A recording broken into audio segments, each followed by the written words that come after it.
అనుకుని బ్రతుకుతే ఎప్పుడు నీ కుటుంబం పైకి కాదు. మనమందరం బాగోవాలి, మనందరి కుటుంబాలు బాగోవాలి, మన రాష్ట్రం బాగోవాలి, మన దేశం బాగోవాలి, మన దేశం కావాలనుకున్న సైనికుల కుటుంబాలన్నీ బాగోవాలి. మన కుటుంబాలు ఏమన్నా నీ నా అని తీసి మనం అనుకుంటే దేవుడు అందరినీ కాపాడు, అందరినీ దీవిస్తాడు. యేసు ప్రభువు వారు ఒక మతానికి, ఒక వర్గానికి, ఒక క్రైస్తవుడికి, ఒక యూదుడికి కాదు దేవుడు. యేసు ప్రభువు వారు అందరికీ దేవుడే. అపొస్తలుల కార్యం 10:36లో ఏ ఒక్కరిలో కూడా దేవుడు చూసినప్పుడు అందరికీ ప్రభు అన్నాడు. యేసు క్రీస్తు ప్రభువు.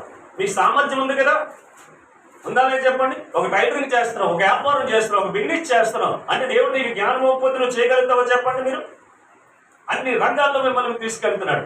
అంటే మీకున్న జ్ఞానాన్ని మీరు ఉపయోగించుకోకుండా, మీలో ఉన్న సామర్థ్యాన్ని బయటకు పెట్టకుండా, మీలో ఉన్న పోరాట రక్తాన్ని బయటకు పెట్టకుండా 4 గోడలకు పరిమితమే.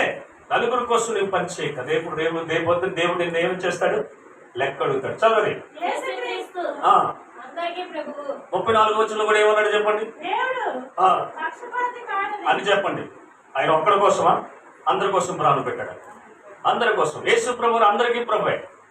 మనకు తెలియదు, మనకు తెలుసు. కాబట్టి మనం అందరి కోసం ఏం చేయాలమ్మా? ప్రార్థన చేయాలి. అన్ని కుటుంబాల కోసం ప్రార్థన చేయాలి, అన్ని దేశాల కొరకు ప్రార్థన చేయాలి. అర్థమైంది కదా?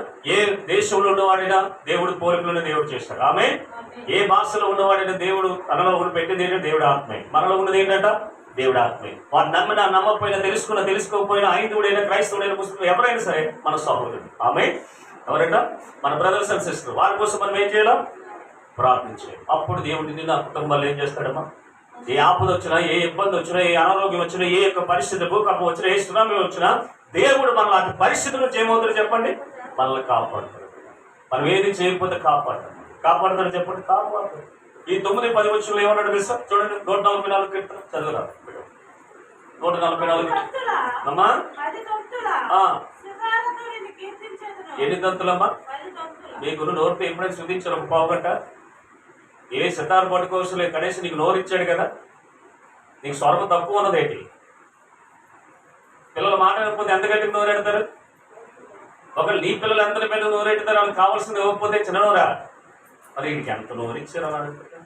మరి ఈ నోరు 10 తంతులు సితారంగా దేవుడు ఏం చేయాలి? సూత్రం శృతి ఆరాధన చేసినప్పుడు కూడా పలకండ్రా బాబు అంటే మీ నాలుగు తిరిగితే, వ్యర్థమైన మాటలు మాట్లాడితే, బూతులు మాట్లాడితే, అబద్ధాలు మాట్లాడితే, లోకరీతిగా మాట్లాడితే దేవుడు చూపించినట్టు నీ నాలుగు పడదు. ప్రతి రోజు వాడగలరు నా పెదవాళ్ళు కాల్చు, మా నాలుగుని కాల్చు. నీ పెదాలు దేవుడికి సమర్పించుకోవాలి. 71-23 వచనంలో నీ పెదాలు ఉన్నాయి చూసావా? లిప్టిక్ రాయడం కాదు. దేనికి ఇచ్చాడు నీ పెదాలు? చదవది 71-23 వచనం.